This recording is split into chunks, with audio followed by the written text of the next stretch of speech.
孩子到了晚上不想睡觉，或是翻来覆去睡不着，明明就睡了12个小时，叫不起床，而且还没精神，终于睡了，却又半夜起来，是否常常尿床、打鼾或者咳嗽到醒来的问题呢？如果有的话，那你就一定要继续听下去哦。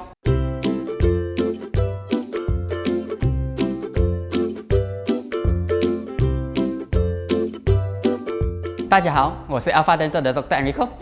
今天我们就一起来探讨小孩子打鼾、磨牙是否正常呢？长辈常常说要吃得饱、睡得好，孩子才会快高长大。孩子要有一口好牙才能吃得饱，还要睡得好才能在睡觉时火力全开，边睡边长大。但随着都市化、过多的加工食物、空气污染、蓝光污染等等问题，你的孩子真的睡得着觉吗？打鼾和夜间磨牙是常见的睡眠障碍，而小朋友10位里面就有5位有类似的问题。你的小孩是否鼻子敏感、鼻塞或有鼻窦炎等等问题呢？仔细看一看，他们的嘴唇是否紧闭，还是利用口呼吸的呢？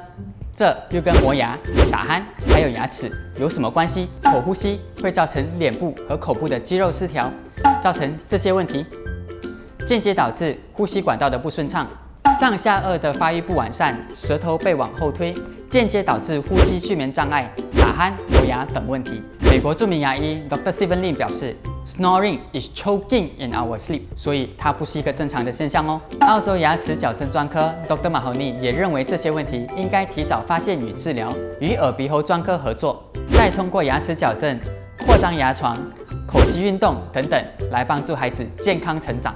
我们牙科的治疗方案包含了来自澳洲的 MyoBrace、MyoChew 传统的扩张器、隐形矫正或绑牙，来帮助改善孩子的问题。